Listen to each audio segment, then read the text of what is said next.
जब 1954 में भारत रत्न की शुरुआत हुई थी तब 3 लोगों को भारत रत्न दिया गया था। चलिए, 2024 में कितने लोगों को भारत रत्न मिला है? तो कल वाले वीडियो में थोड़ा सा रिवीजन कर ले।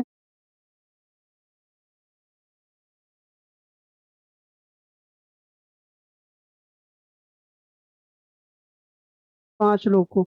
सबसे कम उम्र में भारत रत्न किसे मिला था? सबसे कम उम्र में भारत रत्न पाने वाले व्यक्ति कौन थे?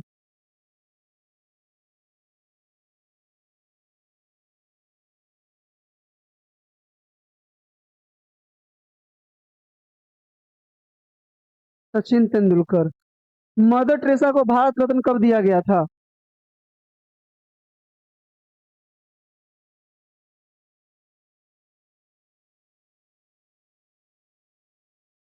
मदर टेरेसा को भारत रत्न कब दिया गया था? 1980 में। चलिए फिर, उम्मीद है कि आप लोग को जो रिवीजन हो गया है। बताइए तो राजघाट किन की समाधि स्थल है?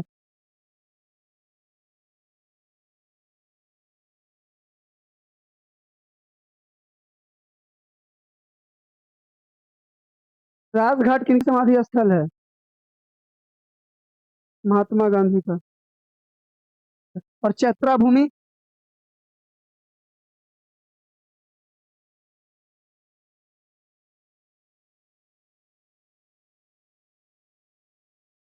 चैत्रा भूमि किन की समाधि स्थल है? एक बार जल्दी से बता दीजिए। मधु कुमारी 1954। स्पोर्ट्समैन भीमराव अम्बेडकर। बहुत अच्छा। और उदय भूमि किनका है? उदय भूमि किनका समाधि स्थल है? बस ये लास्ट है, इसके बाद चलेंगे आज के टॉपिक पे।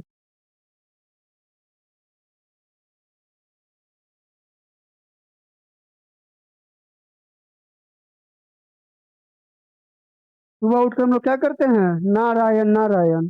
बताए थे ना, जब सूर्योदय होता है तो नारायण नारायण करते हैं। क्या नारायण, बहुत अच्छा।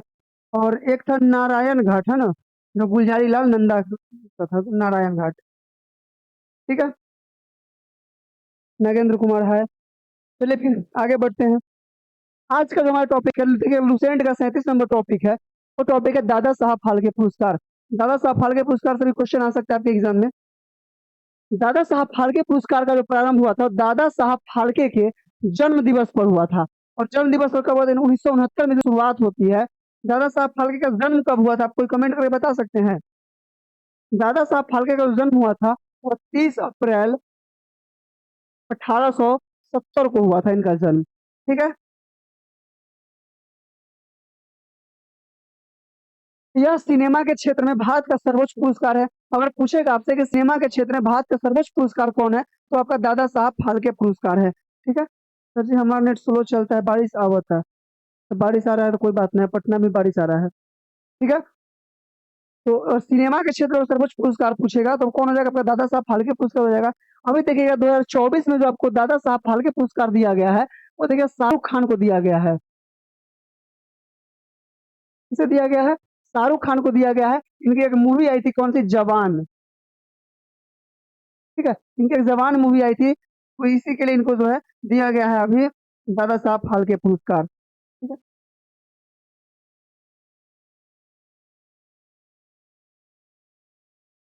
यह पुरस्कार भारतीय सिनेमा के विकास में उत्कृष्ट योगदान देने वाले व्यक्तियों को दिया जाता है।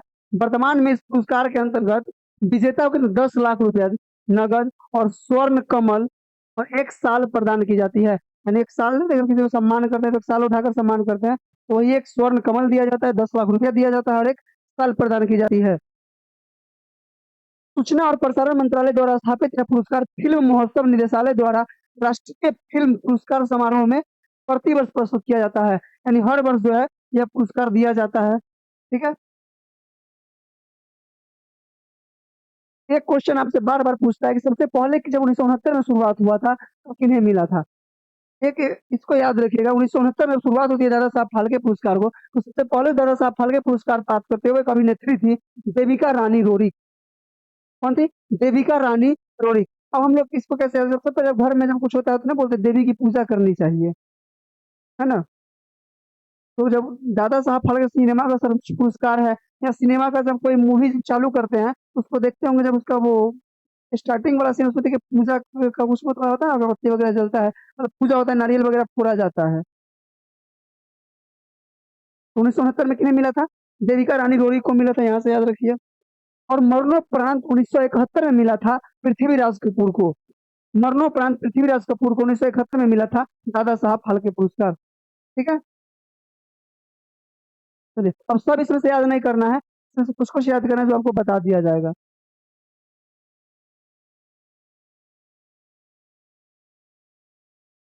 एक गुलजार साहब को याद कर लीजिएगा, 2013 में मिला था। ठीक है,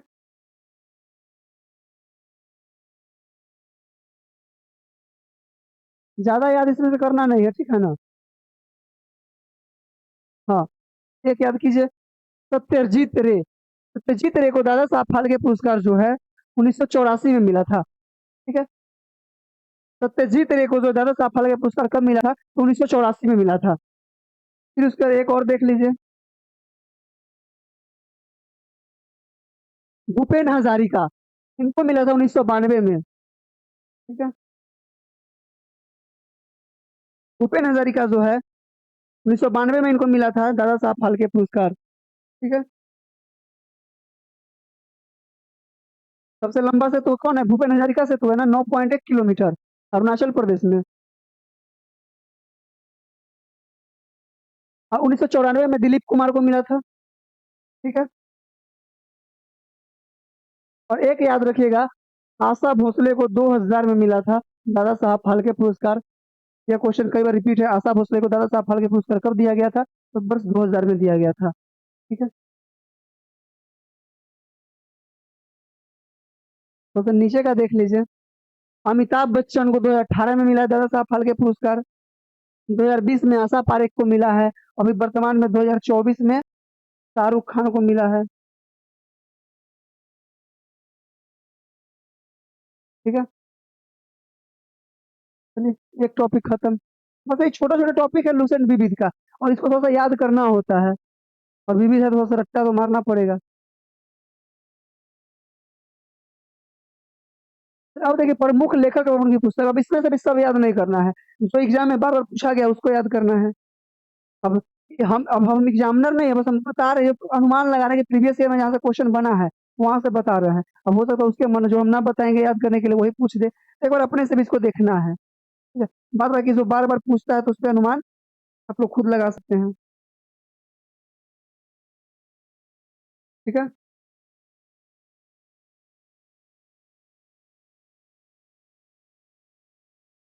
मधु कुमारी 1989, लता मंगेशकर, बहुत अच्छा याद किए हुए हैं तो। चलिए फिर आगे देखते हैं, प्रमुख लेखक एवं उनकी पुस्तक। प्रमुख भारतीय लेखक है, ठीक है, ये भारतीय लेखक है, विदेशी लेखक का भी देखेंगे, पहले हम लोग भारतीय लेखक का देख लेते हैं। ठीक है, भारतीय लेखक में कुछ याद रखिए मत रखिए।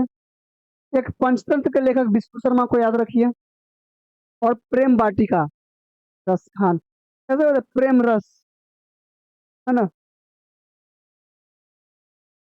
तो प्रेम वाटिका कौन हो जाएगा? रस खान हो जाएंगे। और पंचतंत्र मेरे ख्याल से आपके हीमोग्लोबिन में भूला होगा, पंचतंत्र के लेखक विष्णु शर्मा। जिस प्रकार से 10 कैपिटल कार्ल मार्क्स आपके दिमाग में मतलब हीमोग्लोबिन में घुला होगा, उसी प्रकार से पंचतंत्र आपके हीमोग्लोबिन में घुल गया होगा पहले से। एक याद रखना है, प्रेम वाटिका रस खान।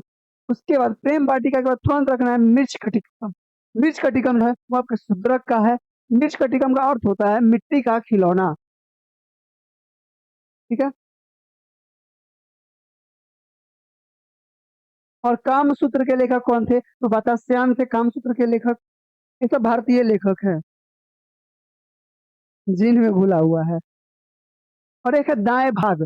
दाएं भाग जिमुत वाहन, जैसे अब जो मम्मी लोग मतलब जो करते हैं, मतलब बेटों के लिए व्रत करती है, पूरे दिन रात भूखे रहती है, तो जितिया पूजा उसको बोलते हैं। उसी में से जिमुत वाहन जो है, इनका कथा किया जाता है। ठीक है, उसमें देखिए उस कथा में जो है ना, बहुत अच्छा से लिखा हुआ रहता है कि गरुड़ रहता है जो मांस खाने लगता है, मतलब सारे बच्चों को जो है एक एक करके, मतलब गांव के बच्चों को मांस खाने लगता है वो। तो उसी में जिमुत वाहन आते हैं जो राजा होते हैं, ऐसा ही कुछ कहानी है। और वो अपना जो है दायां भाग पहले खाने के लिए दे देते हैं, जब दायां भाग गरुड़ मन भर खा लेता है, फिर अपना बायां भाग उसे दे देते हैं। तब गरुड़ को समझ आ जाता है कि ये कोई साधारण आदमी नहीं है, ये कोई भगवान का भेजा हुआ दूत है, तब उनसे वो पूछते हैं। ठीक है, तो इस तरीके से कहानी है, मतलब हम बहुत बार सुने, जब भी हम घर पे रहते हैं, लगभग अभी भी जितने भी पूजा हुए हैं, घर पे ही रहते हैं, कभी-कभी तो पढ़ने का मुझे भी मौका मिलता है, ठीक है। मधु कुमारी हम आज ही याद किए हैं सर, बहुत अच्छा याद किए हैं तो। शिवानी सिंह हेलो। तो दाएँ भाग यहाँ से याद रखिएगा। और एक पिलनी का एक पुस्तक है नेचुरल हिस्ट्री। नेचुरल हिस्ट्री जो लिखा गया था, वो कब लिखा गया था? कोई कमेंट बताइए तो।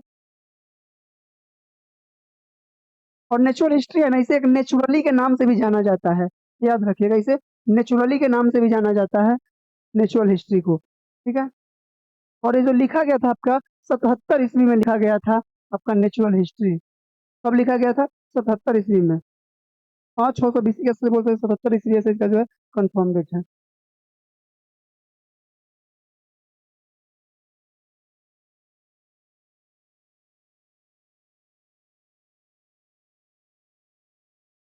चलिए, एक दंडी है, 10 कुमार चरितम के जो लेखक है वो कौन है?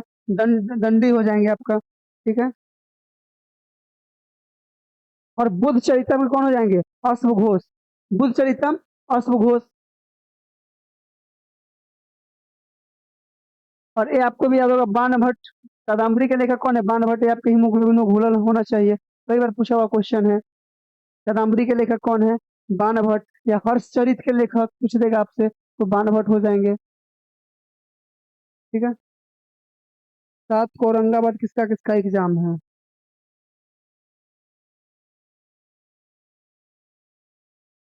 ले, अब एक याद रखिए यहाँ पे, सहनामा। सहनामा के लेखक कौन है? फिरदौसी है सहनामा के लेखक, ठीक है। फिर एक है साहित्य लहरी और सुर सागर। साहित्य लहरी और सुर सागर जो है वो आपके सूरदास के हैं। साहित्य लहरी और सुर सागर किनके हैं? तो सूरदास के हो जाएंगे। और आगे आपका हुमायूं नामा। यह क्वेश्चन बार बार पूछता है, और ये जब क्वेश्चन पूछेगा ना, इस ऑप्शन में हुमायूं जरूर देगा, ठीक है। जब पूछेगा आपसे कि हुमायूंनामा के लेखक कौन है, आपके ऑप्शन में हो सकता है कि पहला ही ऑप्शन हुमायूं दे दे या तीसरा ऑप्शन हुमायूं दे, क्योंकि लड़का जो जल्दी चोट करता है सी ऑप्शन पे, ठीक है। तो कौन हो जाएंगे हुमायूंनामा के लेखक? गुलबदन बेगम। गुलबदन बेगम हो जाएंगे। चलिए, अब रविन्द्रनाथ टैगोर का थोड़ा सा देख लीजिए। रविन्द्रनाथ टैगोर की कई कृतियां हैं। एक आपका चित्रांगदा है, फिर गीतांजलि है। गीतांजलि के 1913 में इनको नोबेल पुरस्कार भी दिया गया था। विसर्जन हो जाएगा, गार्डनर है, hungry stone, Gora, Chandalika, crescent moon, the court dancer, post office, king of dark chamber, तीन एकांकी नाटक। इसमें से कुछ याद रखिए मत रखिए। एक चित्रांगदा, गीतांजलि, ठीक है, और पोस्ट ऑफिस, ये तीन याद रखिएगा, ठीक है। अकबर की बुआ।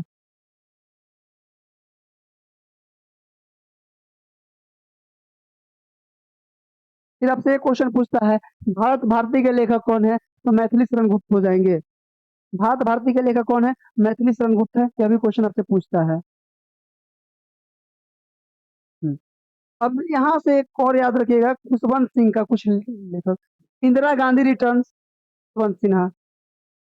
फिर एक है ट्रेन टू पाकिस्तान, गुरियल एट सी।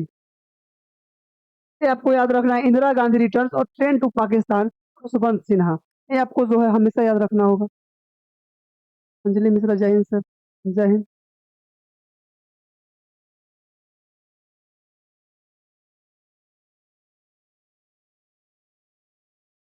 और वेद व्यास आपका क्या लिखे थे? भागवत गीता, महाभारत, ये सब कौन लिखे हैं? वेद व्यास लिखे हैं। आप लोग कमेंट करके बताइए तो रामायण कौन लिखे हैं? रामायण कौन लिखे हैं और रामचरितमानस कौन लिखे हैं? आप लोग कमेंट कीजिए। रामायण कौन लिखे और रामचरितमानस कौन लिखे हैं? रामायण वाल्मीकि और रामचरितमानस।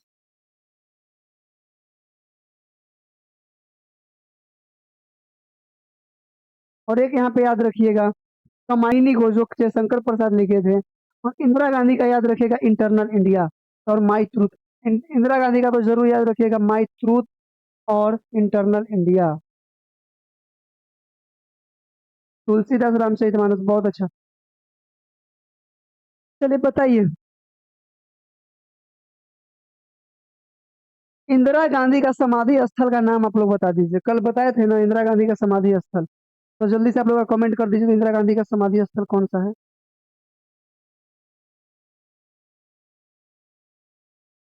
यहाँ पे इंदिरा गांधी की दो दो जो है कृतियां है, एक है इंटरनल इंडिया और एक माई ट्रूथ।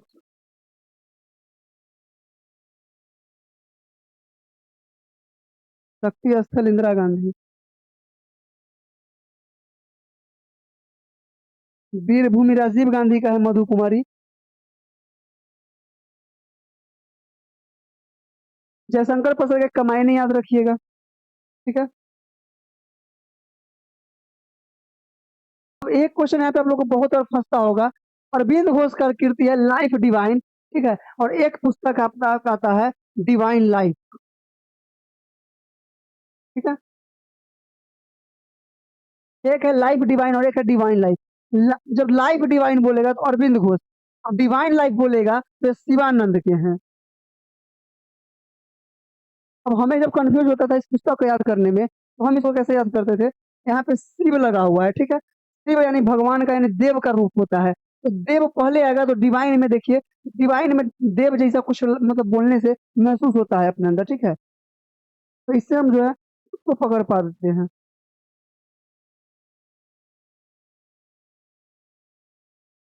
ठीक है। यहाँ से कंफ्यूजन नहीं होना है। और एक याद रखिएगा, महादेवी वर्मा, जो यामा, यामा के लिए ना महादेवी वर्मा को ज्ञानपीठ पुरस्कार मिला था।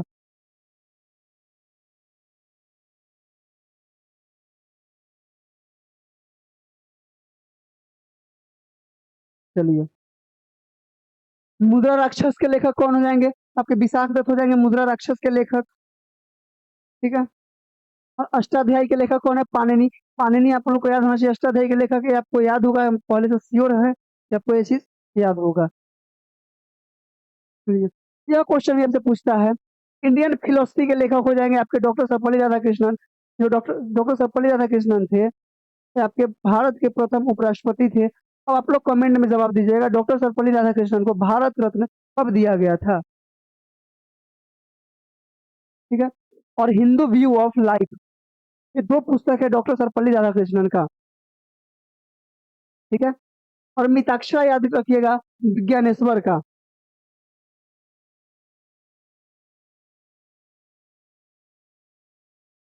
1954 में। बहुत अच्छा।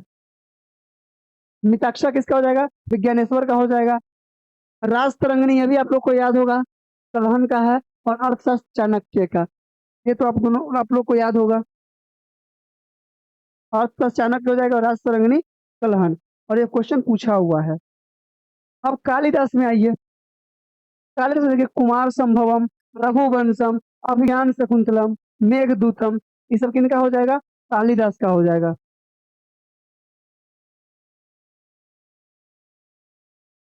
बचपन से याद है पन्नी के लेखक। चलिए, आपसे पूछे गीत गोविंद का लेखक कौन हो जाएंगे, तो जयदेव हो जाएंगे गीत गोविंद के लेखक।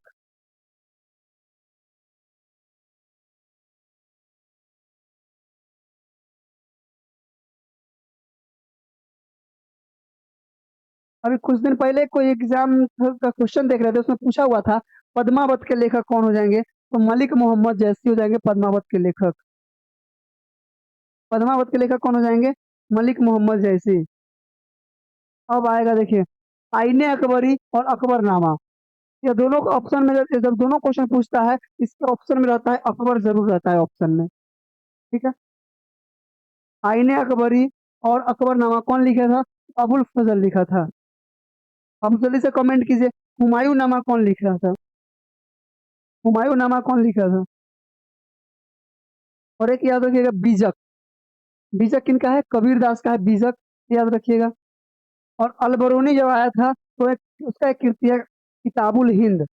अलबरूनी का भी याद रखिएगा, किताबुल हिंद।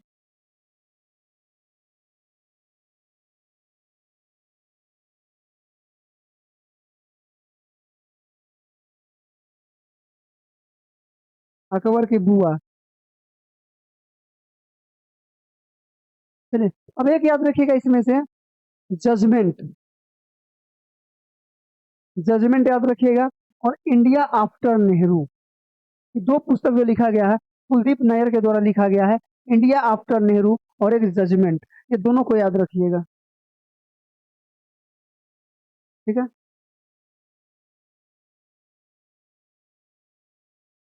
चलिए, देखिए यहाँ पे आ गया शिवानंद का डिवाइन लाइफ। अब आप लोग जल्दी से बता दीजिए तो। डिवाइन लाइफ तो शिवानंद हो जाएगा। लाइफ डिवाइन कौन लिखा? लाइफ डिवाइन के जो पुस्तक के लेखक कौन है? जल्दी से कमेंट कर दीजिए।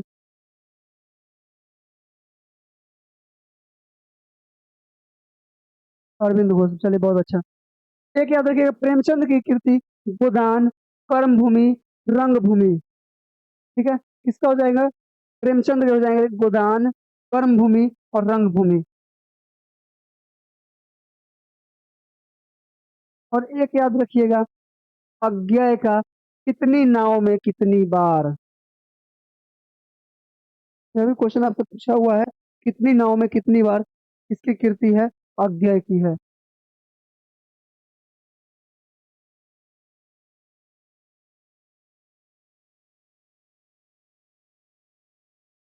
Golden threshold, broken wings, the comrade दादा कॉमरेड किसका हो जाए, सॉरी, गोल्डन थ्रेस होल्ड और ब्रोकन विंग्स जो था वो आपका सरोजनी नायडू के थे।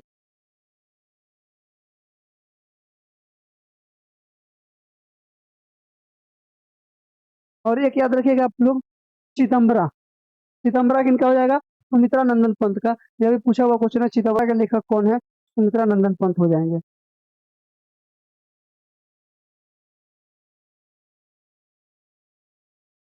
उर्वशी के लिए ज्ञानपीठ पुरस्कार मिला था रामधारी सिंह दिनकर को। और इनका एक और कृति है कुरुक्षेत्र। उर्वशी तो याद होगा आप लोगों को कि रामधारी सिंह दिनकर का लिखा हुआ है, लेकिन कुरुक्षेत्र अगर आएगा गलती कर जाइएगा। कुरुक्षेत्र को याद रखना है।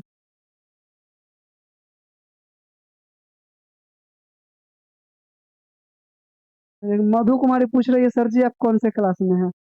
इस बार मैट्रिक का एग्जाम हमको देना है। यही, तो ये फॉर्म वॉर्म डलाएगा तो डालेंगे, फॉर्म फॉर्म भी नहीं डाले हैं। 2025 में मैट्रिक करेंगे।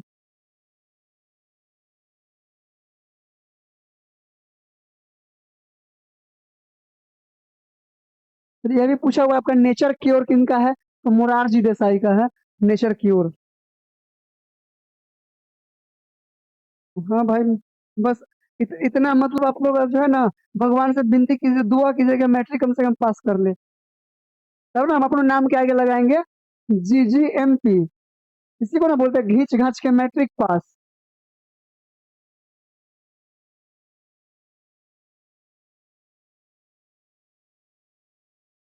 ठीक है। नेचर क्योर किनका हो जाएगा? मोरारजी देसाई का हो जाएगा। तो भीमराव अम्बेडकर का है। बहुत सारी इसमें क्वेश्चन आता है। इसमें से एक क्वेश्चन आता है आपका, waiting for a visa. Waiting for a visa किसका हो जाएगा? भीमराव अम्बेडकर का हो जाएगा। बिहार टॉप में आइए, मतलब उतना पढ़ा लिखा ना है, बिहार टॉप में ना आएंगे। हम तो मतलब जो है लगभग 10 साल से तो फेले हो रहे हैं, 9 साल से फेल हो के 10वां बार देंगे एग्जाम।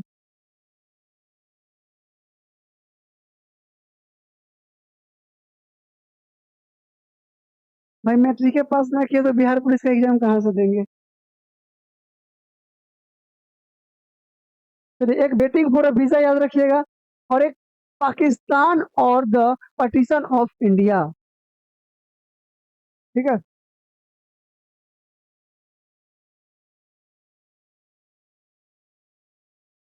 और इसमें से भीमराव अम्बेडकर का एक और याद रखिएगा,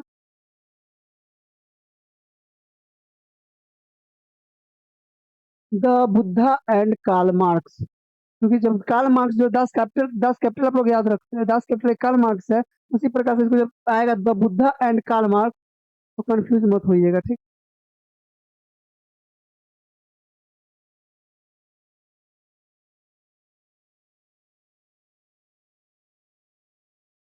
और एक और याद रखिएगा,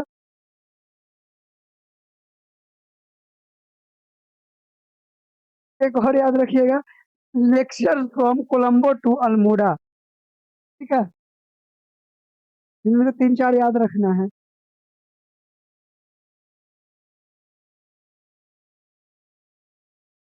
विवेकानंद का हो जाएगा lecture from Colombo to Almora, और एक कर्मयोग। दो हो जाएंगे विवेकानंद का, ये दोनों याद रखना है, कर्मयोग और lecture from Colombo to Almora.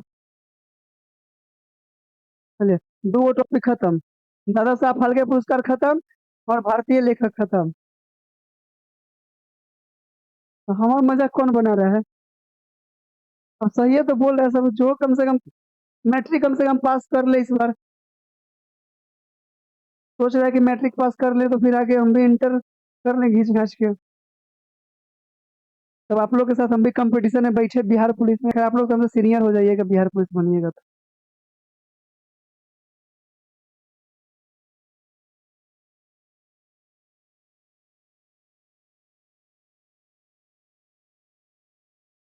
घायल शायर का सुनिए।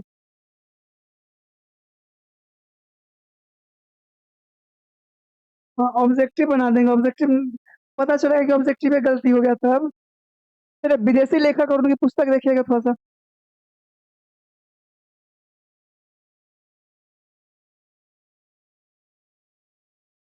जब इकोनॉमिक्स से शुरुआत किए थे एनसीईआरटी सार संग्रह का, उसी दिन पहला ही आपको बताया था पुस्तक wealth of nation, Adam Smith का। ठीक है, अब आप लोग बताइए कब, जब एडम स्मिथ का जो पुस्तक है वेल्थ ऑफ नेशन, कब प्रकाशित हुआ था? सब खत्म सर जी, क्या खत्म हो गया?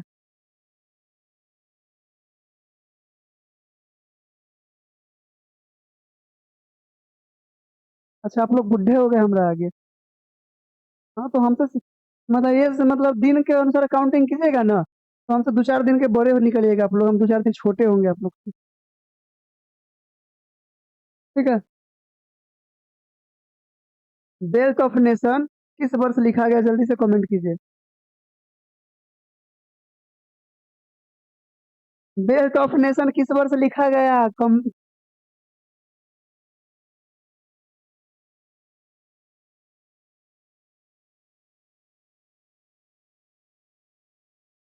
1869 में लिखा गया था, मतलब गांधी जी को पैदा करना 1869 में। कब लिखा गया था? 1776 में। और किस पूंजीवादी अर्थव्यवस्था पर आधारित पुस्तक था ना?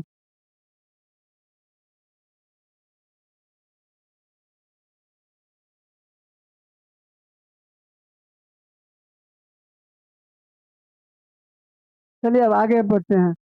हो गया बहुत मजाक। ठीक है, एक बार और फेल करेंगे, और कोई बात नहीं है।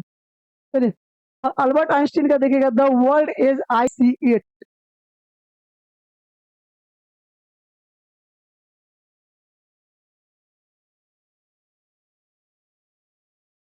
ये आगे देखिए। न्यूटन का एक पुस्तक था, कौन सा पुस्तक था? प्रिंसिपिया। ये भी आप लोग को याद होगा, ये भी आप लोग ना भूले होंगे। Jwala Yadav, good evening sir, good evening. हाँ, मेरा जन्म 1998 में हुआ है। डेट ऑफ बर्थ मेरा 2009 है। 2009 बोल दिए, ज्यादा बोल दिए, 2013 है।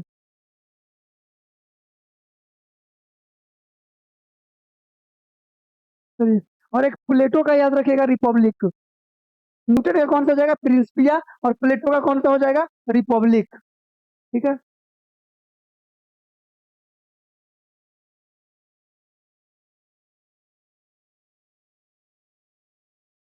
और एक याद रखिएगा, एशियन ड्रामा। एशियन ड्रामा किनका है? गिन्नार मिड्डल का है एशियन ड्रामा। फिर एक याद रखना है शेक्सपियर का कॉमेडी ऑफ एरर, ये भी पूछता है। ए मिड समर नाइट्स ड्रीम, ये भी पूछा हुआ है। और हेमलेट। और एक इनका है, all is well that in well. All is well that in well.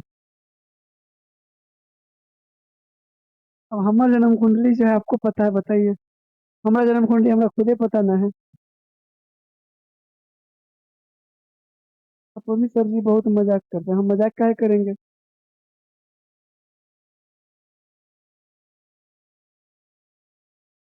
तो ठीक है, आगे बढ़ते हैं।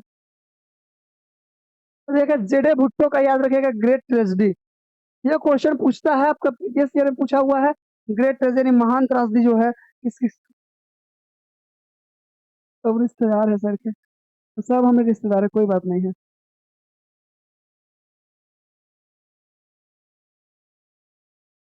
हमें तो ये समझ नहीं आता है, घायल सर कभी नागिन के साथ रहते हैं, आज परी के साथ है, पता नहीं।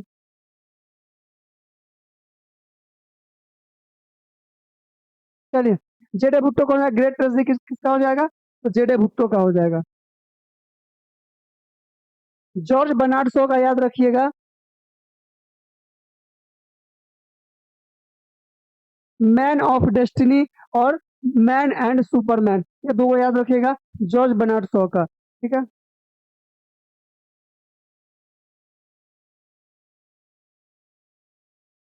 181 नंबर तो हम ले आते हैं,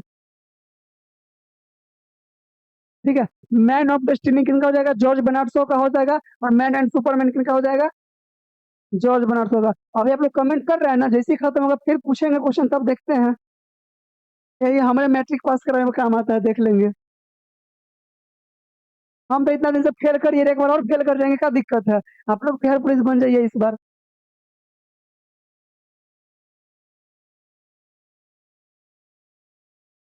चलिए, ये आपका जो है अभी सेट का क्वेश्चन था ना, 6 नंबर सेट में, मीन कैंप के लेखक कौन है, तो एडोल्फ हिटलर हो जाएंगे मीन कैंप के लेखक। था ना, भी आपके 6 नंबर सेट में सर क्वेश्चन था, 29 नंबर क्वेश्चन था।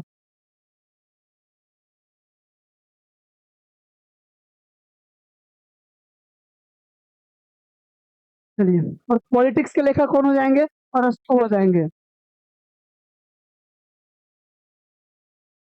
और एक याद रखना है आपको, ये passage to India, E M Forster, आप लोग जल्दी से कमेंट कीजिए था। ट्रेन टू पाकिस्तान, कौन लिखे थे ट्रेन टू पाकिस्तान। और एक याद रखिएगा, वार एंड पीस से भी क्वेश्चन पूछा हुआ है, लियो टॉलस्टॉय का, ठीक है। तो यहाँ से इसमें से दो याद, एक E M Forster, a passage to India, और वार एंड पीस आपसे पूछेगा तो लियो टॉलस्टॉय। हम लोग कमेंट कर रहे थे, जल्दी से बताइए तो ट्रेन टू पाकिस्तान कौन लिखे थे। बिहार पुलिस बनने के बाद आपके घर जाकर मिठाई खिलाएंगे, हमारे घर आपको पता है। खुशवंत सिन्हा सब लिख रहे हैं, सही लिख रहे हैं।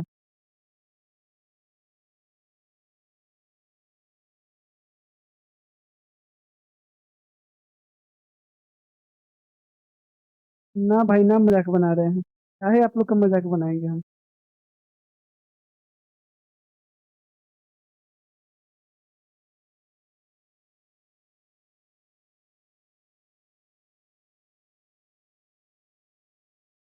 हाँ, ये सही रहेगा, बिहार पुलिस बन के सेंटर पर चीट, हाँ चीटिंग एक बार करवा दीजिएगा ना, पास हो जाएंगे। चीटिंग के चक्कर में रहते हैं मतलब। आज हम इस तरह एक वीडियो डाले हैं चोर चोट्टा पर, जो बिहार पुलिस के लिए लगे हुए हैं, मतलब चोरी करवाने पे, ठीक है। मदर इंडिया के लेखक कौन है, कैथरीन में हो जाएगा मदर इंडिया का लेखक। राज फ्यूचर दरोगा, चंपारण बिहार। अब सेट कब चली, सेट 11 बजे रात में डेली चलता है, कब चली ना, डेली चलता है। एक याद रखिएगा, the social contract, the social contract लेखक कौन है, रूसो हो जाएंगे द सोशल कॉन्ट्रैक्ट के लेखक, ठीक है। डिसेंट ऑफ मैन के लेखक कौन हो जाएंगे, चार्ल्स डार्विन हो जाएंगे, चेक छूट गया। द प्रिंस याद रखिएगा, द प्रिंस किसका लेखक है, मैकियावेली का।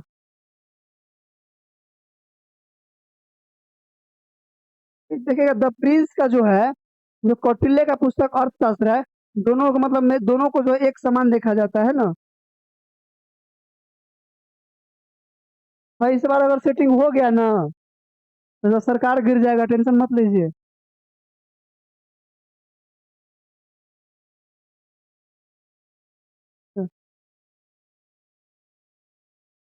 इस बार अमित सर जब बोल ही दिए कि पूरा स्टडी मूड का इज्जत जब दाव पे लग गया है, तो फिर हम लोग टेंशन काहे ले रहे हैं। आज भी सर यहाँ से मतलब बात करके गए हैं, आज भी जो लोग डॉक्यूमेंट जमा कर रहे हैं उन पर बहुत बोल कर गए हैं। आप लोग टेंशन मत लीजिए। मॉर्निंग में ऑफलाइन टेस्ट होता है वो कल होगा, आज नहीं होगा टेस्ट। चलिए, चलिए आगे देखते हैं। Farewell to India, farewell to India किनका हो जाएगा? एडवर्ड थॉमसन का हो जाएगा farewell to India. Farewell to India किनका हो जाएगा? एडवर्ड थॉमसन का हो जाएगा। चलिए, एक याद रखना है आपको, history of the second world war. History of the second world war कौन किनका हो जाएगा? विंस्टन चर्चिल का हो जाएगा। आप लोग जल्दी से कमेंट बताइए, दूसरा विश्व युद्ध जो हुआ था स्मॉल डेट के साथ, कौन बताएगा और खत्म कब हुआ था स्मॉल डेट के साथ?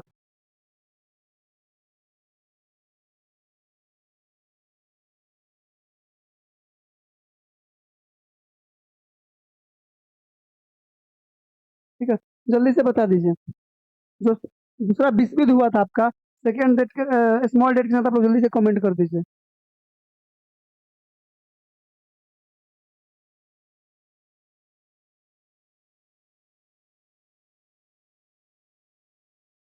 गांधी एवं स्टालिन के लेखक कौन हो जाएंगे?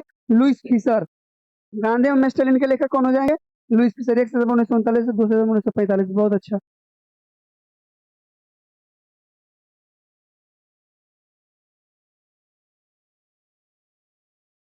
वैसे दो याद रखना है आपको, एक तो जंगल बुक याद रखना है। जंगल बुक इनका हो जाएगा रुपयार्ड किपलिंग। जंगल बुक इनका हो जाएगा रुपयार्ड किपलिंग का हो जाएगा। और जुरासिक पार्क जो है वो माइकल क्रिस्टन का हो जाएगा, जुरासिक पार्क। ठीक है।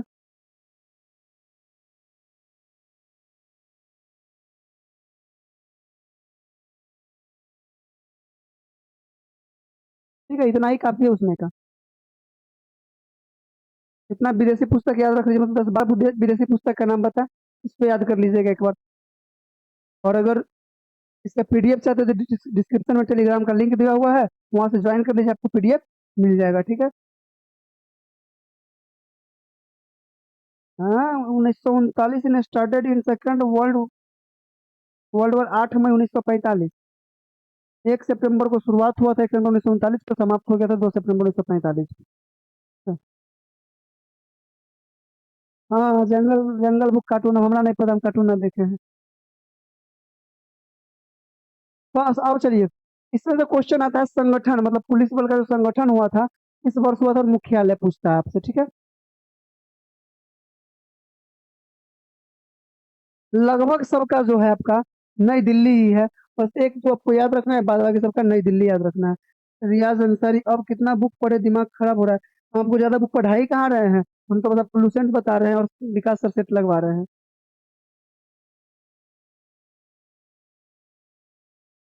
इतना याद कैसे होगा पढ़ के? दिमाग में गोबर भरल है कि?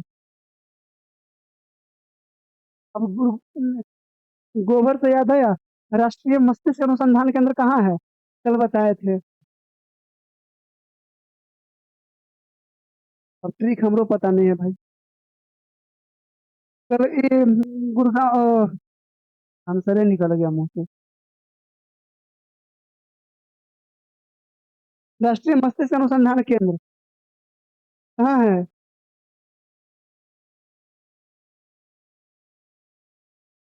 गुड़गांव बताए थे ना।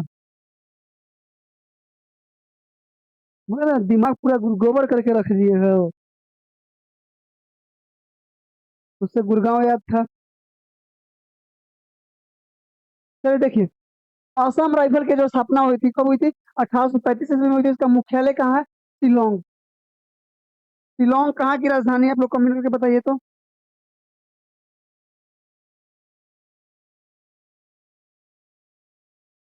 शिलोंग कहाँ की राजधानी है? किस राज्य की राजधानी शिलोंग है? असम राइफल का जो स्थापना कब हुआ था? 1835 में हुआ था। इसका मुख्यालय कहाँ है? शिलोंग में है।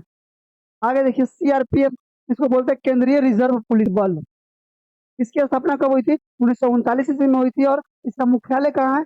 नई दिल्ली है। अगर होम गार्ड न भी याद कीजिएगा तो चलेगा, लेकिन इसे याद कर लीजिए, होम गार्ड कहाँ है? 1946 में इसका स्थापना होता है, पर हर राज्य में अलग अलग होता है इसका मुख्यालय। ठीक है।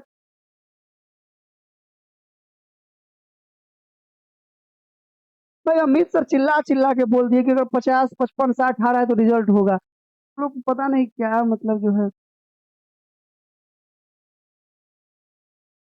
अपना पर बिल्कुल भरोसे नहीं है आप लोग को, है ना। राष्ट्रीय कैडेट कोर, एनसीसी का जो स्थापना 1948 में हुआ था, इसका भी मुख्यालय कहाँ है? नई दिल्ली है। अभी एनसीसी के शायद अध्यक्ष कौन है, गुरवीर पाल सिंह है क्या? एक बार चेक कर लीजिएगा, तो गुरवीर पाल सिंह ही शायद एनसीसी के अध्यक्ष।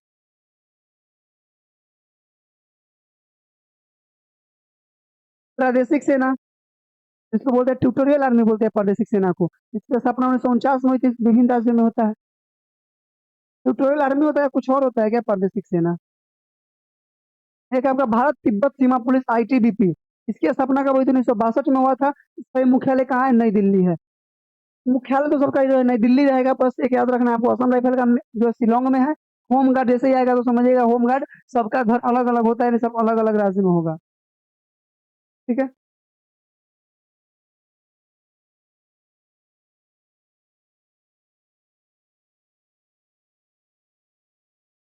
सीमा सुरक्षा बल, बीएसएफ, 1965 में स्थापना हुई, इसका भी मुख्यालय कहाँ है? नई दिल्ली है। सीआईएसएफ, केंद्रीय औद्योगिक सुरक्षा बल, 1969 में स्थापना हुआ है इसका। नई दिल्ली मुख्यालय, मुख्यालय सबका नई दिल्ली ही है। तटरक्षक बल कोस्ट गार्ड, 1978। एनएसजी, राष्ट्रीय सुरक्षा गार्ड, 1984। और एक है त्वरित कार्य बल, 1992 में।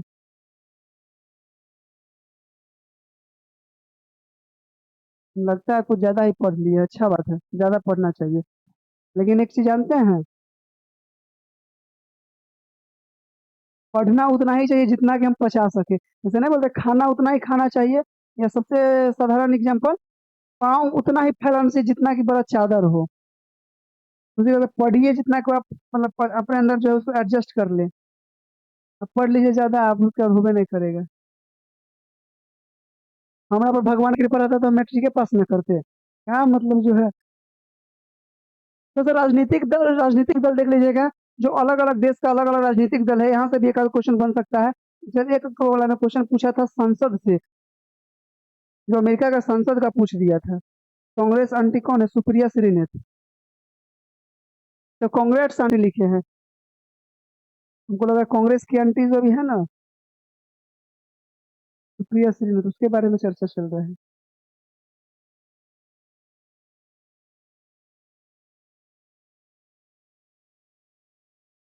चलिए ठीक है, इसको देखिए थोड़ा सा।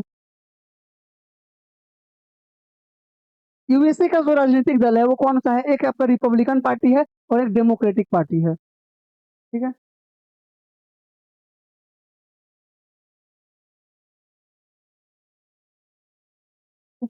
चलिए यूएसए का कौन सा हो जाएगा? रिपब्लिकन पार्टी और डेमोक्रेटिक पार्टी। ठीक है। इराक का कौन सा हो जाएगा?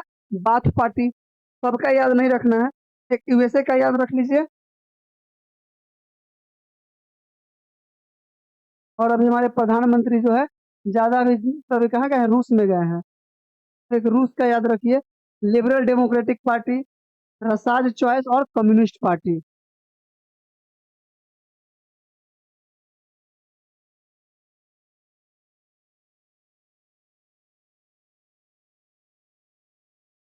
और एक पाकिस्तान का कौन सा है? मुस्लिम लीग, पाकिस्तान पीपुल्स पार्टी।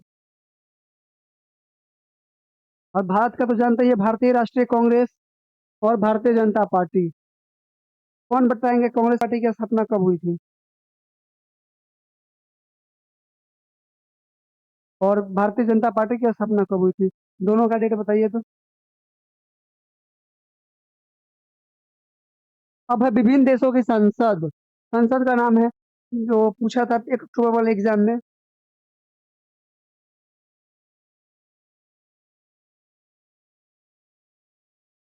28 दिसंबर 1885।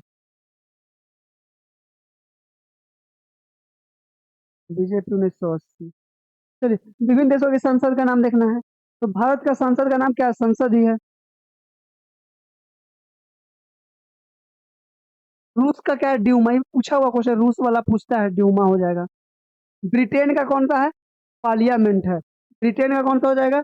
पार्लियामेंट हो जाएगा। और याद एक रखिए, एक याद रखना है ईरान का, ईरान का कौन सा हो जाएगा? मजलिस। ईरान का मतलब एक उसका एक है जापान का, जिसको डायट बोल, उसका संसद का नाम डायट है। जापान, जापान, हाँ। जापान का कौन सा हो जाएगा?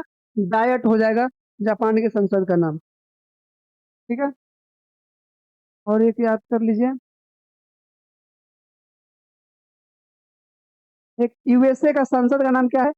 कांग्रेस। यूएसए के संसद का नाम क्या है? कांग्रेस। यही पूछा था, यही क्वेश्चन था ना एक अक्षर वाला में, कोड करके क्वेश्चन पूछा था यहाँ का।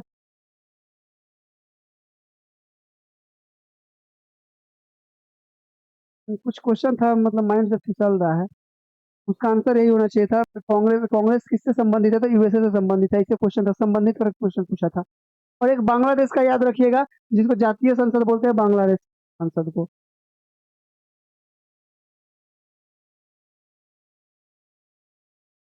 और नेपाल के संसद का नाम क्या है? राष्ट्रीय पंचायत। और चीन का है नेशनल पीपुल कांग्रेस, इसको याद रखिएगा।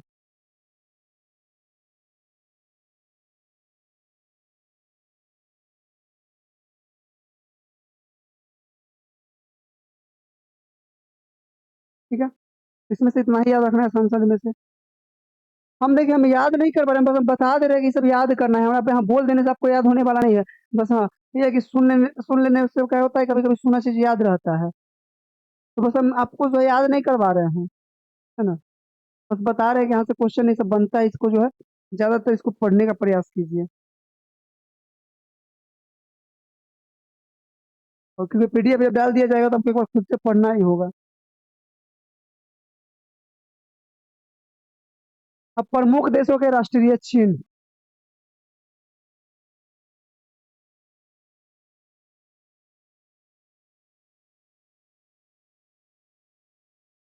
चलिए, हमारा भारत का जो राष्ट्रीय चिन्ह कौन सा है? अशोक स्तंभ है। कौन कमेंट में बताएंगे? कमेंट में कौन बताएंगे अशोक स्तंभ की ऊंचाई कितनी है? अशोक स्तंभ की ऊंचाई कितनी है? जल्दी से बता दीजिए तो एक बार, जल्दी से कमेंट कीजिए तो। अशोक स्तंभ की ऊंचाई।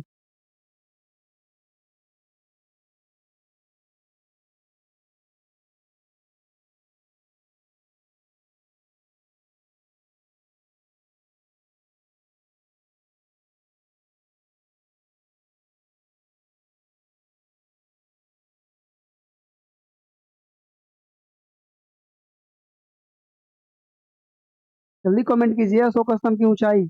अब सब लोग संत हो गए। यही तो है जब, यह नहीं आ रहा है। चलिए ठीक है। अशोक स्तंभ की जो ऊंचाई है वो 45 फीट है। कितना है? 45 फीट है। और कहाँ स्थित है? उत्तर प्रदेश के सारनाथ में है। कौन बनवाया था? अशोक ने बनवाया था। ठीक है, 250 BC में अशोक ने बनवाया था। ठीक है। अशोक स्तंभ के शीर्ष भाग जो है इसका, शीर्ष भाग, उसको सिंह चतुर्भुज भी कहते हैं। सिंह चतुर्भुज भी कहते हैं।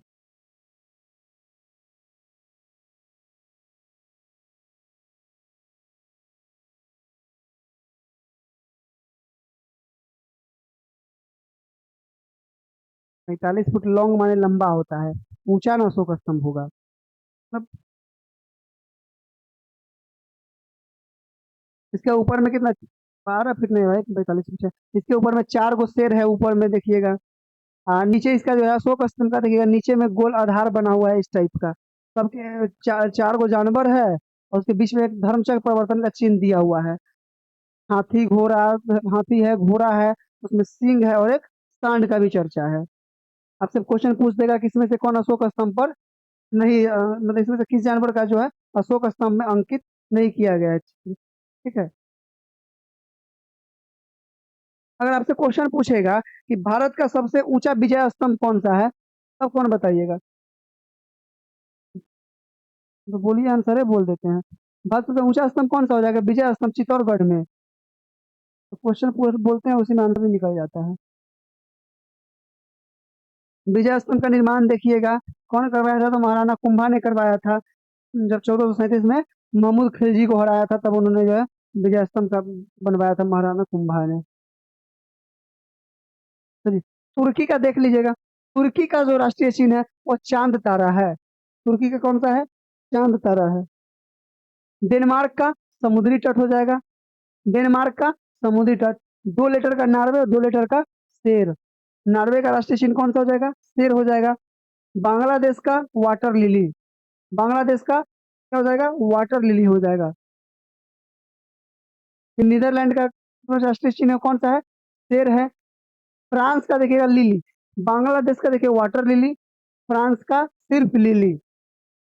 ईरान का गुलाब का फूल, ईरान के संसद का राष्ट्रीय चिन्ह क्या, ईरान का राष्ट्रीय चिन्ह क्या है, गुलाब का फूल।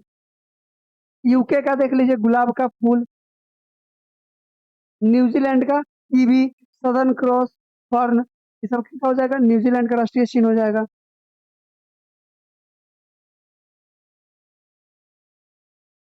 स्पेन का क्या हो जाएगा, ईगल। और यूएसए, यूएसए क्या हो जाएगा, गोल्डन रॉड। यूएसए का क्या हो जाएगा, गोल्डन रॉड हो जाएगा।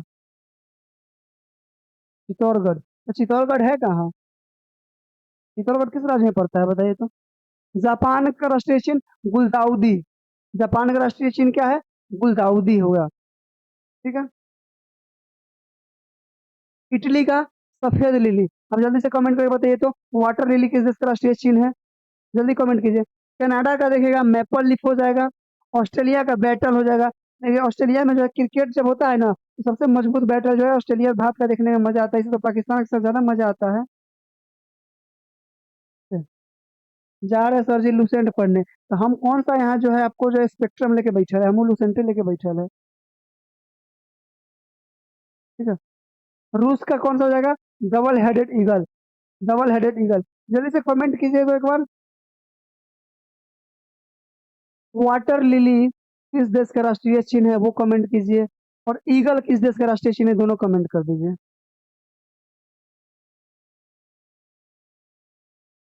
भारत ने अशोक के स्तंभ के शीर्ष भाग को राष्ट्रीय प्रतीक के रूप में अपनाया है। यह क्वेश्चन आपसे पूछता है कि भारत जो अशोक स्तंभ के किस भाग को राष्ट्रीय प्रतीक के रूप में अपनाया है, जो शीर्ष भाग है, जो सिंह चतुर्भुज भी बोलते हैं, ठीक है, उसी को अपनाया है। बांग्लादेश का वाटर लिली है, बहुत अच्छा।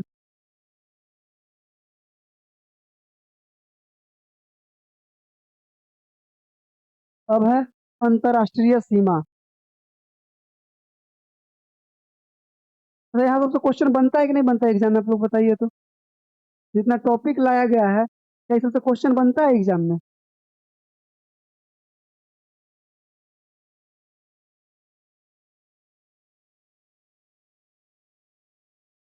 मधु कुमारी गुस्सा से देख रही है, हंस के देख रही है, जो इमोजी है हमको समझने में नहीं आया। गुस्सा से देख रही है कि आप हंस के देख रही है।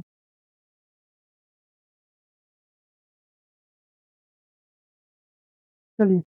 मैकमोहन रेखा, मैकमोहन रेखा कहाँ है, भारत है और चीन में है।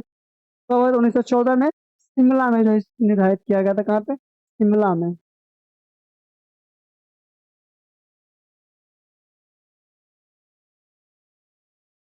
रेड क्लिफ देखिएगा, भारत और पाकिस्तान के बीच में है। ठीक है।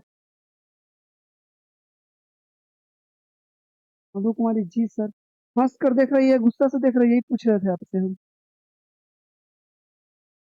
हिंडनबर्ग रेखा जो है वो जर्मन और पोलैंड के बीच में है, हिंडनबर्ग रेखा। ये रेखा तो कम से कम आप लोग याद करके जाइएगा, रेखा से क्वेश्चन आ सकता है। अंतरराष्ट्रीय सीमा रेखा आता है, अच्छा। 38 डिग्री समांतर रेखा, 38वीं जो समानांतर रेखा है वो उत्तरी कोरिया और दक्षिणी कोरिया के बीच में है, 38वीं समानांतर रेखा। आप फिर एक याद रखिएगा, मैगिनॉट रेखा जो जर्मन एवं फ्रांस के बीच में है, मैगिनॉट रेखा। और north Korea south Korea VVI है, VVI ने सब VVI है। नाइस का इमोजी है सर, अच्छा नाइस का इमोजी है, हमको इस सब का उतना ज्ञान नहीं है भाई।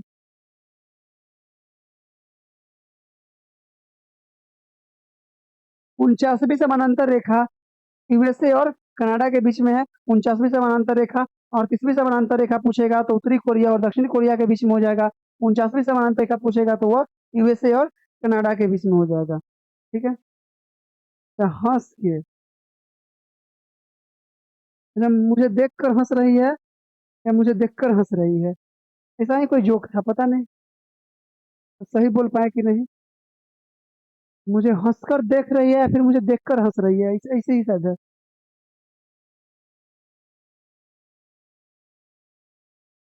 चमेली भाभी कौन है भाई, चमेली चमेली फिर ले आए बीच में। मैनर हिम रेखा, रूस और फिनलैंड के बीच में कौन सी रेखा? मैनर हिम रेखा है, रूस और फिनलैंड के बीच में। अब एक आपका है डुरंड रेखा। डुरंड रेखा जो था, ये भारत और अफगानिस्तान के बीच में था, लेकिन अभी वर्तमान में देखिएगा पाकिस्तान और अफगानिस्तान के बीच में आ गया है डुरंड रेखा। अगर क्वेश्चन और ऑप्शन ऑप्शन में आपसे दे दे पाकिस्तान और अफगानिस्तान, तो इसी को लगाइएगा। तो देख कर हंस रही है ये। आप लोग काहे बोल रहे हैं? मतलब आप लोग से कुछ भी नहीं किया तो आप लोग कैसे बोल दिए? मतलब कुछ को भी आप बोल दे सकते हैं ना। चलिए, अब प्रमुख देश के राष्ट्रीय स्मारक।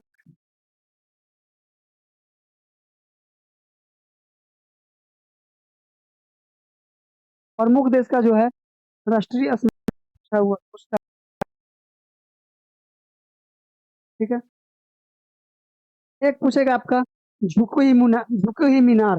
जो झुकी हुई मीनार है या कहाँ है? पीसा में है। और किस देश में है? इटली में है। झुकी हुई मीनार कहाँ है? पीसा में। पीसा कहाँ है? तो इटली में है। और इटली की राजधानी आप लोग कमेंट करके बता सकते हैं क्या? अच्छा, आपके बात पे हम कौन सा ऐसा बात बोल दिए हैं? अरे लो, सबका तुक्का लगाया, गलत हो गया ना। ज्वाला यादव बोला था देख कर, विकास बोले थे देख देख कर हंस रही होगी, कृष्णा यादव बोले थे देख कर। हो गया ना सबका तुक्का गलत। ऐसा ही एग्जाम में होता है, तुक्का मारिएगा हो जाएगा गलती। ठीक है, और एक कन्फर्म हो लीजिएगा। इटली की राजधानी रोम, ठीक है। एक है क्रेमनिल। क्रेमनिल है ये आपका मॉस्को में है। कहाँ पे? तो ये जो रूस में है, ठीक है। रुको, ये मीनार देख लीजिएगा। अब आप एक याद रखिएगा, एफिल टावर। एफिल टावर कहाँ है? पेरिस में है। पेरिस पड़ता कहाँ है? फ्रांस में, ठीक है।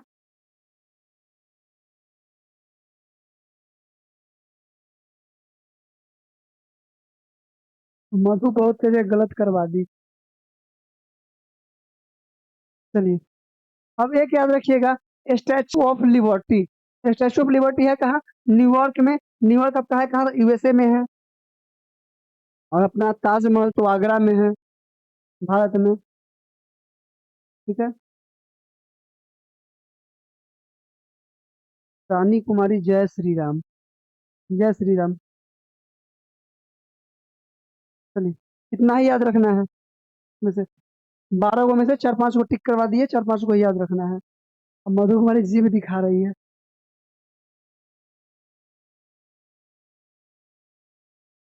सर पकड़ी गई तो झूठ बोल रही है।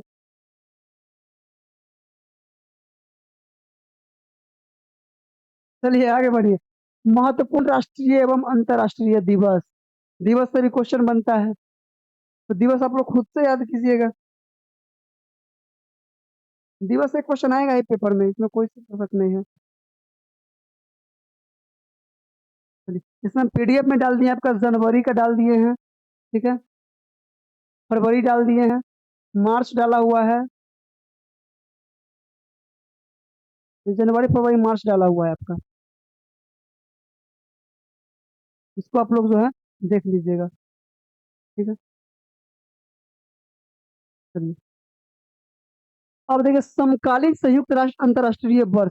अंतर्राष्ट्रीय वर्ष भी पूछता है किस चीज को, अंतर्राष्ट्रीय वर्ष जो है कब घोषित किया गया था, ठीक है।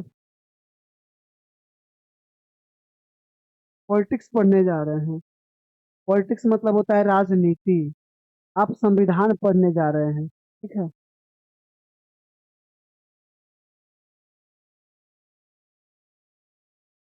पॉलिटिक्स और पॉलिटी में अंतर है।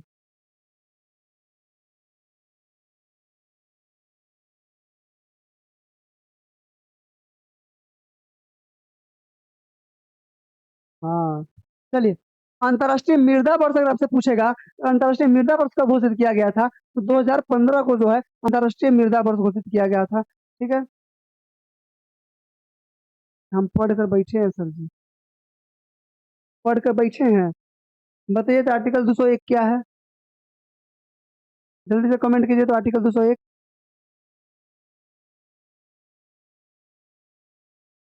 रानी कुमारी आपका हो गया, जय श्री राम।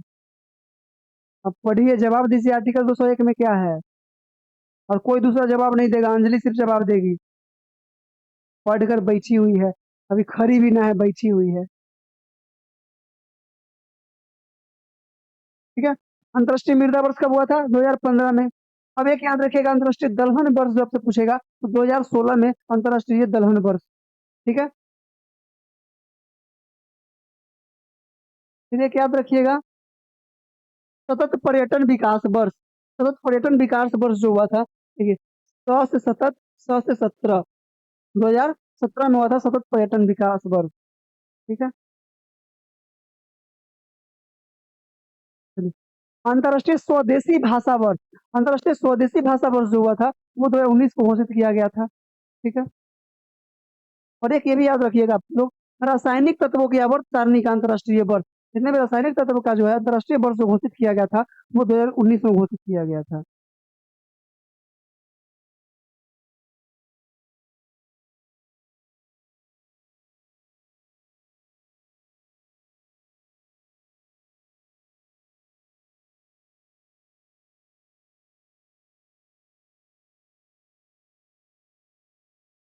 एक याद रखिएगा, फलों एवं सब्जियों का अंतर्राष्ट्रीय वर्ष 2021।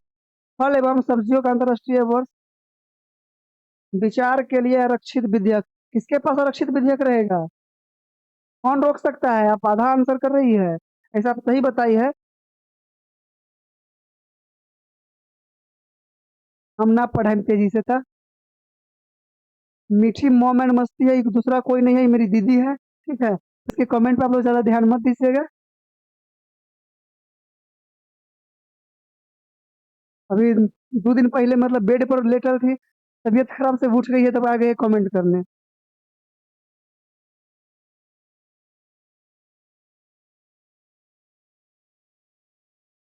तो राज्यपाल रख सकते हैं ना, राष्ट्रपति के लिए जब कोई बिल या विधेयक होता है तो राज्यपाल अपने पास उसको आरक्षित रख सकते हैं, आर्टिकल 201 के तहत। ठीक है।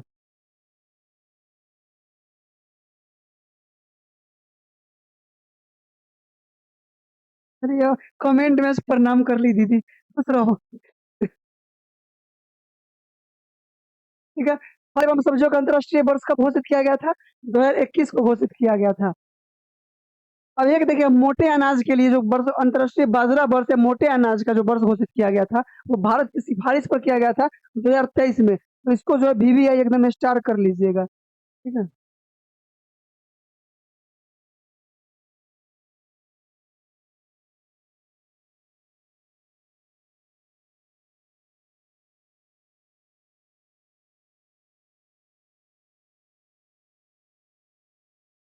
ठीक है।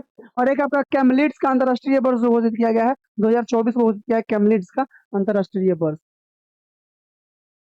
और टॉपिक बचले हैं, अरे वाह। चलिए, विटामिन की कमी से होने वाला रोग और उसके स्रोत। सबसे पहले आप लोग विटामिन तभी बताएंगे जब आप लोग बताइएगा विटामिन का खोज किसने किया था और कब किया था। ठीक है।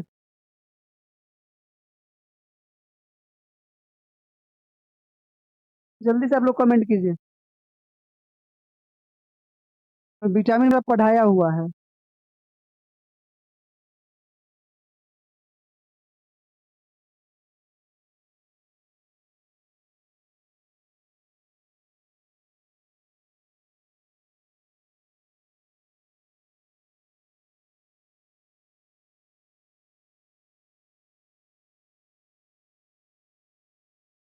अरे बताइए, विटामिन का खोज कौन किया और किसने किया और कब किया? यह क्वेश्चन है, जल्दी से कीजिए कमेंट, उसके बाद ही आगे बढ़ा जाएगा। नहीं तो हम भी थक गए, हम भी छोड़ देंगे यहीं पे।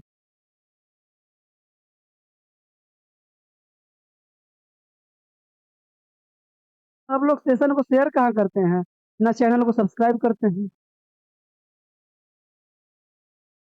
1916 में हुआ था विटामिन का खोज, वाह वाह वाह वाह वाह वाह।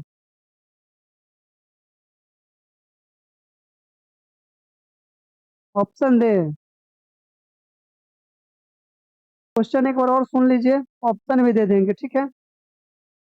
विटामिन का खोज कब और किसने किया?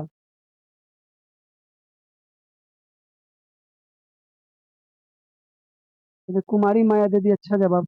कैसमियर फंक ने 1912 में, मतलब ऑप्शन देने का जरूरत नहीं पड़ा हमें। ठीक है। ये याद रखिएगा, कुमारी माया जो जवाब दी है वही सही दी है। कैसमियर फंक ने किया था 1912 में किया था। और अगर आपके ऑप्शन में 1911 रहे तो 1911 लगा लीजिएगा, ठीक है। और सबसे ज्यादा कॉम्प्लेक्स वाला विटामिन कौन सा है, तो विटामिन बी है। देख रहे हैं विटामिन बी का कितना जो है श्रृंखला है, सीरीज है। B1 B2 B3 B5 B6 B7 B11 B12। और इसका जो है रासायनिक नाम जो है हमेशा याद रखना बहुत जरूरी है। बिहार पुलिस हमको लग रहा है रासायनिक नाम ही पूछेगा, ठीक है।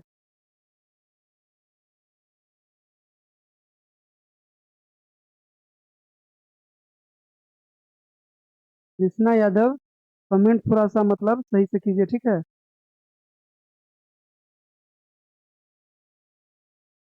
कौन मेरी दीदी है, कौन क्या है, हमें पता है, ठीक है ना। मतलब कुछ भी कमेंट, मतलब कमेंट करने का अगर आपको जो है आप स्वतंत्र, इसका ये मतलब नहीं कि आप कुछ भी कमेंट कर सकते हैं। आप जानते क्या है बताइए, मतलब हद होता है।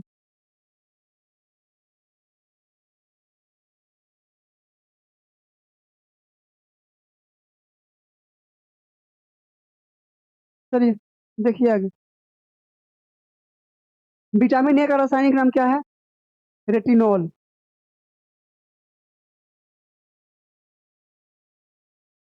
वही से लिखो, मीठी बोली है। चलिए देखिए, विटामिन की कमी से होने वाला उसका स्रोत देखना है हमें। विटामिन का जो विटामिन ए का रासायनिक नाम है उसका क्या नाम है, रेटिनॉल। विटामिन ए का रासायनिक नाम रेटिनॉल हो जाएगा, ठीक है। आगे विटामिन B1 का रासायनिक नाम क्या है, थाइमीन। आपसे क्वेश्चन सीधा पूछेगा, बेरी बेरी रोग जो है वो किसके कारण होता है, ऑप्शन है विटामिन B1 गायब कर देगा, ठीक है। तो उसका रासायनिक नाम को याद रखना होगा, क्या है इसका रासायनिक नाम, थाइमीन, ठीक है। ऑप्शन से विटामिन B1 आपका क्या हो जाएगा, गायब हो जाएगा। और पूछेगा बेरी बेरी रोग किससे होता है, ठीक है। आजकल जो क्वेश्चन पूछने का जो नेचर है वो इसी प्रकार से है, आपसे पूछेगा और उसका रासायनिक नाम दे देगा ऑप्शन में। आपको विटामिन B1 तो याद है, लेकिन विटामिन B1 का रासायनिक नाम याद नहीं है, तो वहां पे गलती करके आइएगा, ठीक है। चलिए, विटामिन B2 का रासायनिक नाम है राइबोफ्लेविन। विटामिन B2 का रासायनिक नाम क्या है, राइबोफ्लेविन है। इसमें क्या होता है कि त्वचा का फटना देखिएगा, आंख इसमें लाल हो जाता है, ठीक है। जीव का जो है फटना हो जाता है, ये सब चीज में देखा जाता है। ये विटामिन B3 रखेगा, इसको बोला जाता है निकोटिनेमाइड या नियासिन, यानी B3 को सीधा याद रखेगा, नियासिन। इसकी कमी से कौन सा रोग होता है, प्लेगरा रोग हो जाता है, ठीक है। तो हमसे पूछेगा प्लेगरा रोग जो होता है वो किस विटामिन की कमी से होता है, तो विटामिन C। विटामिन C का सबसे अच्छा स्रोत कौन सा हो जाएगा, और हम विटामिन C बोले, विटामिन B3 हो जाएगा ना, B3 को नियासिन बोलते हैं। विटामिन C तो आपका सल्फिक एसिड हो जाएगा, ठीक है। कौन सा हो जाएगा, B3 हो जाएगा। B3 का अच्छा स्रोत देखेगा, जो हरी सब्जियां होती है वो जरूरी है। आप टमाटर खाते हैं वो जरूरी है। आप लोग बस कमेंट कर बताइए टमाटर में कौन सा अम्ल पाया जाता है, एक बार जल्दी से कमेंट कर दीजिए, टमाटर में कौन सा अम्ल पाया जाता है।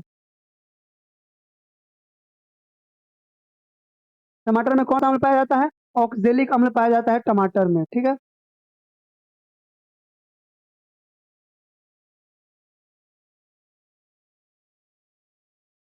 B5 विटामिन देखिएगा, B5 का जो रासायनिक नाम है वो पेंटाथोनिक एसिड है, पेंटाथोनिक अम्ल है, ठीक है।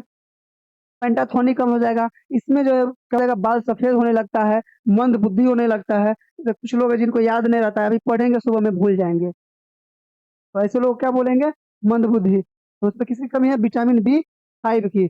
इसके लिए क्या खाना होगा उनको, मांस, अगर नॉनवेज है तो मांस खाएंगे, नहीं तो दूध पियेंगे, मूंगफली खाएंगे, गन्ना का जो है कीजिए, टमाटर का सेवन कीजिए, ठीक है। विटामिन B6, B6 को बोला जाता है पायराडॉक्सिन।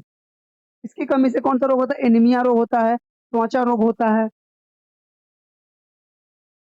और इसका स्रोत कौन सा हो जाएगा, यकृत हो जाएगा, मांस हो जाएगा, अनाज हो जाएगा।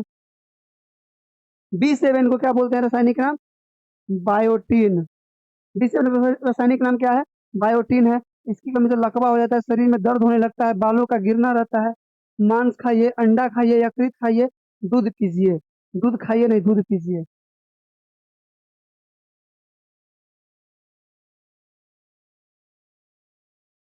B11 का रासायनिक नाम क्या है? फॉलिक अम्ल है B11। धुंधला इसमें दिखाई दे रहा है कि बहुत छोटा है।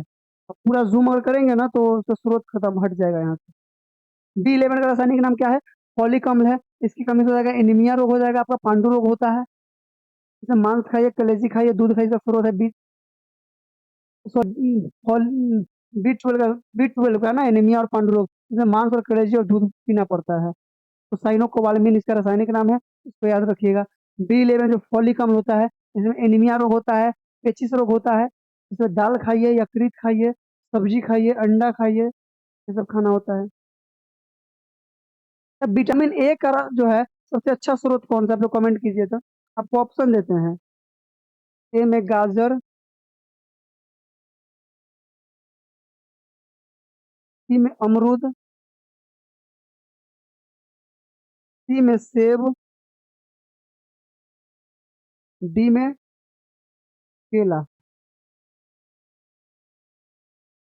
विटामिन ए का सबसे अच्छा स्रोत कौन सा है?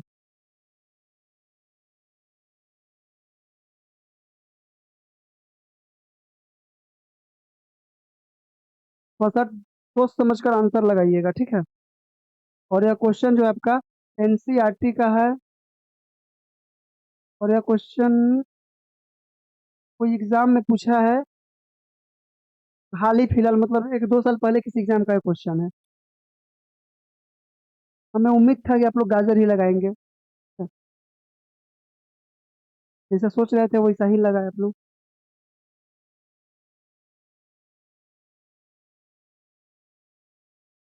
सुनने में ना आ रहा है अमित सर बताए हैं, ठीक है। अभी अमित सर यहाँ से सुना कर गए हैं। जानते हैं, गाजर हम लोग भी पढ़े थे, गाजर गाजर ही हम लोग पढ़ते थे और पढ़ते आ रहे हैं और पढ़ेंगे भी शायद। लेकिन जब हम इसके बारे में ज्यादा मतलब जो है रिसर्च किए, मतलब ज्यादा मतलब जब खोजे इसके बारे में, तो पता चला कि अमरूद भी विटामिन ए का बहुत अच्छा स्रोत है। और अगर गाजर और अमरूद दोनों ऑप्शन में रहे तो अमरूद लगाना होगा आंसर।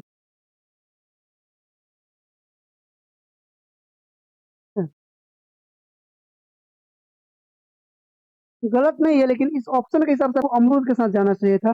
ये क्वेश्चन जब जो आयोग जो क्वेश्चन पूछा था, तो आयोग भी अमरूद ही आंसर सही लिया था। तो बस मतलब मेरे पास जानकारी हम बता दिए, अब आगे का क्या आंसर लेगा ये हमें भी नहीं पता। विटामिन सी का रासायनिक नाम क्या होता है? Ascorbic acid. से मसूरे फूल जाता है। इसका जो है सबसे अच्छा स्रोत है नींबू, संतरा, ये सब खाइए, सबसे अच्छा स्रोत है, ठीक है।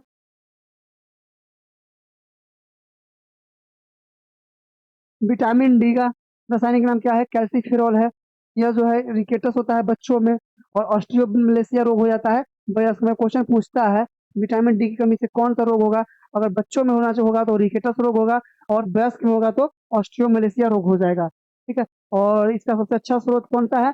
मछली का यकृत तेल में, यानी मछली का जो लिवर ऑयल होता है उसमें विटामिन डी सबसे अच्छा मात्रा में पाया जाता है, ठीक है। ठीक है। विटामिन ई, टेकोफ्रोल इसको बोलते हैं विटामिन ई को। इसी के जो बांध्यता रोग जो होता है विटामिन ई की कमी से होता है। इसमें जनन शक्ति का कम हो जाना होता है। इसके लिए पत्ती वाली सब्जी खाना चाहिए, दूध, मक्खन या अंकुरित गेहूं खाना चाहिए, वनस्पति तेल का सेवन करना चाहिए, ठीक है। विटामिन के का रासायनिक नाम क्या है? किलोक्यून-1 है। इसमें रक्त का थक्का न बनना पूछता है ना, विटामिन के रक्त का थक्का न बनना किस विटामिन का? तो विटामिन के कमी के कारण कमी हो जाएगा तो रक्त का थक्का आपके शरीर में नहीं बनेगा, ठीक है। विटामिन के किसमें मिलता है? टमाटर में, हरी सब्जी में, आंतों में भी उत्पन्न होती है, मतलब सबके शरीर के अंदर जो आंत है उसमें भी विटामिन के बनता है, ठीक है। एप्पल में भी ऑक्जेली, एप्पल में मैलिक अम्ल पाया जाता है, ठीक है।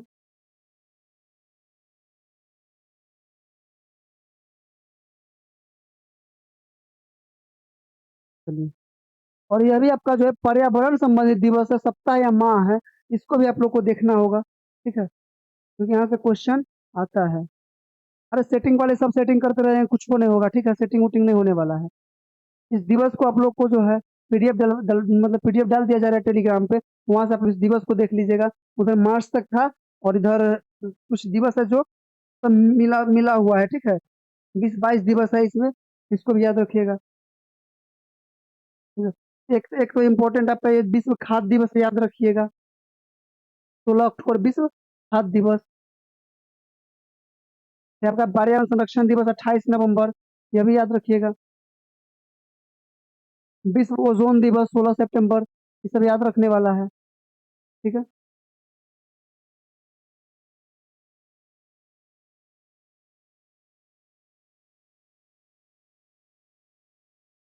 ठीक है, फिर आज का क्लास यहीं पे खत्म किया जाएगा। क्लास आप लोग को कैसा लगा आप लोग कमेंट करके बताइएगा।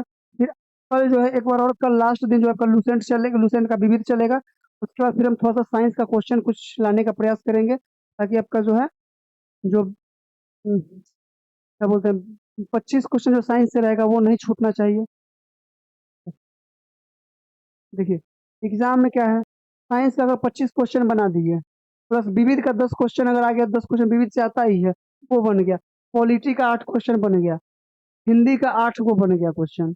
मतलब समझे, 25 10 35 और 16 कितना हो गया? 35 8 35 45 और 8 51। 51 क्वेश्चन आप यहाँ से कर रहे हैं।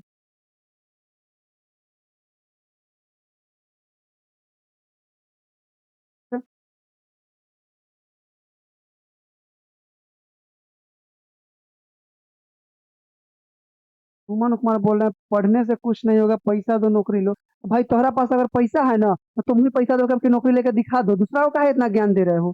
पहले अपना पैसा देकर नौकरी लो, तो दूसरा को ज्ञान देना। ठीक है।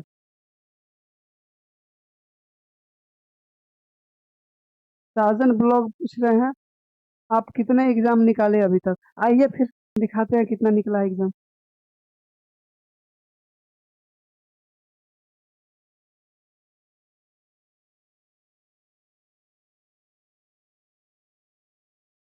तो ये सब चीज जो है ना, आपका लास्ट टाइम में यही 4 5 सब्जेक्ट है। इस हल्का हल्का सब्जेक्ट है, ऐसा मेहनत कीजिएगा तो आपका हो जाएगा रिजल्ट। लास्ट में बच्चा अभी देख रहे हैं ना, देखो सुमन ब्लॉग है जो तेरिंगे के पीछे पगलायल है। आइए अभी 7 दिन और 7 दिन 8 दिन जो बचा हुआ है, अगर 7 दिन 8 दिन बढ़िया से पढ़ लिया जाएगा तो मतलब रिजल्ट हो जाएगा। क्या साइंस साइंस 3 दिन में साइंस पढ़ लिया जाएगा। एक दिन में पॉलिटी पॉलिटी खत्म हो जाएगा। एक दिन में आपका हिंदी खत्म हो जाएगा। एक दिन में विविध खत्म हो जाएगा। 3 4 5 6 दिन में आपका जो है 50+ नंबर लाने के लिए आप काबिलियत हो जाइएगा। ठीक है।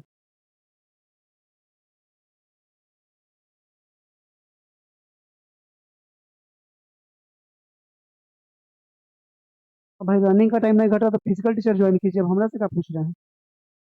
तो मतलब 6 दिन मेहनत नहीं होगा, मतलब 12 घंटा 13 घंटा, लेकिन 12 13 लाख रुपया होगा। 12 13 लाख रुपया तो कर लीजिए नौकरी दे के पैसा। ठीक है।